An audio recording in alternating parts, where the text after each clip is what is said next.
कल 22 जनवरी था और कल राम मंदिर की इनॉग्रल सेरेमनी या प्राण प्रतिष्ठा जो भी आप इसको कहते हैं वो थी।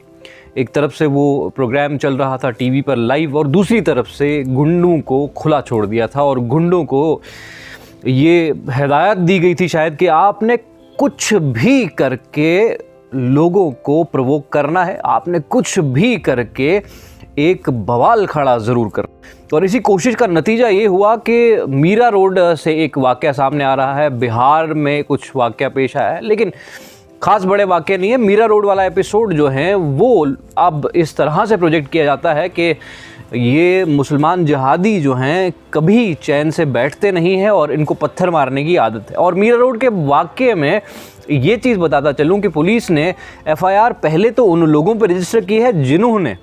एक तरफ आपको मैं बता दूं, जिस तरह राहुल गांधी और कांग्रेस के ऊपर आसाम में एफआईआर रजिस्टर किया कि उन्होंने रूट बदला, उसी तरह से यहाँ पर इन लोगों पर एफआईआर हुई है कि इन यात्रियों या जो भी इन दंगाइयों ने रूट बदलने की कोशिश की। रूट बदलने के बाद ये खास तौर पे ऐसे इलाके में गए जहाँ मुस्लिम मेजॉरिटी इलाका था और प्रोवोकेटिव स्टेटमेंट स्लोगन्स तो बहुत आम बात हो गई है, बहुत आम कर दिया है इन स्लोगन से। उसके बाद ये तस्वीरें जो आप मेरी स्क्रीन पे देख लीजिए, इस पर भी नज़र ज़रूर कीजिएगा। जय श्री राम बोल, जय श्री राम, जय श्री राम बोल, जय श्री राम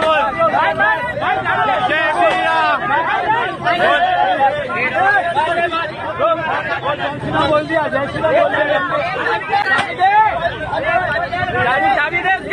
तो ये सब तस्वीरें देखने के बाद यकीनन अगर आप के अंदर थोड़ी बहुत भी शर्म और हया या इंसानियत हो तो आप कहेंगे कि ये सब गलत हो रहा है। राम मंदिर बन रहा है, सुप्रीम कोर्ट का फैसला आया है, लोगों ने एक्सेप्ट किया। फैसला जब आया था उस वक्त एक्सेप्ट किया, उसके बाद मंदिर की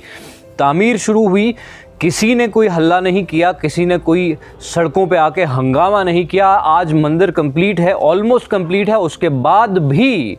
कोई पार्टी जो अपोजिट पार्टी थी या बाबरी के सपोर्ट में थे या मुसलमान जो इस केस को लड़ रहे थे, उन्होंने कॉल फॉर वायलेंस नहीं दिया, उन्होंने कोई दंगा नहीं किया, उन्होंने कोई फसाद नहीं किया। लेकिन बदकिस्मती का मकाम ये रहा कि कल पूरे दिन माहौल ये था कि हर गली कूचे में घुस के इन दंगाई, इन गुंडों ने कोशिश ये की कि उकसाया जाए। इन्होंने गाली गलौज करने से लेकर ऐसी नारेबाजी, जो नारेबाजी किसी को भी खासकर अक़लियत से ताल्लुक़ करने वाले लोगों को तकलीफ़ दे, वो तक करने की कोशिश की।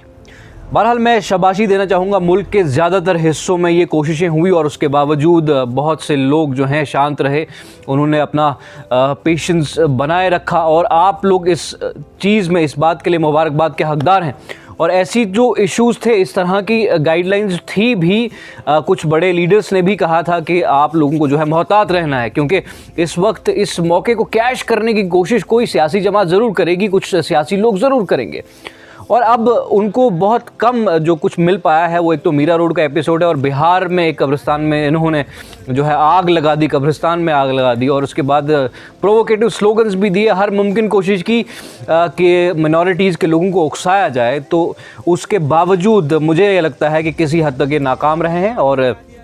ये जो नाकामी है इसका सारा क्रेडिट जो है आप लोगों को, इस देश की मिनॉरिटीज़ को जाता है। आप सही रास्ते पर हैं, हक़ के रास्ते पर हैं, इसमें कोई शक नहीं है। आज अगर आप बाबरी की जगह अगर आप बाबरी मस्जिद की जगह राम मंदिर देखते हैं तो इससे ज़्यादा मुझे नहीं लगता कि किसी को कोई परेशानी होनी चाहिए। हो गया, लेकिन उसके नाम पर जिस तरह से उकसाने की, जिस तरह से टीज़ करने की, जिस तरह से टॉर्चर करने की कोशिश की जा रही है, उस टॉर्चर के बाद उस रिएक्शन को लेकर उसका इस्तेमाल करने के जो प्लानिंग्स हैं उनको समझना बहुत ज़रूरी है। और यकीन है कि आज भी आप कल भी समझे, आज भी समझेंगे और आगे भी इस चीज़ को जहन में रखेंगे कि ये सब जो है एक कोशिश है किसी तरह से माहौल को ख़राब करने की और उस माहौल को ख़राब करने के बाद उस माहौल को से कुछ फ़ायदा उठाने की। आप मुझे यकीन है ये बात बखूबी समझते हैं और समझदारी की रास्ते पे चलिए, दुनिया आपके कदमों में होगी और जो जहालत के रास्ते पे हैं उनके पैरों के नीचे से ज़मीन एक दिन ज़रूर निकल जाएगी, निकलती भी है। और अब आपने पड़ोसी मुल्क में देखा, और जो लोग जहालत के रास्ते पे चले उनके पाँव के नीचे से ज़मीन किस तरह से निकल जाती है।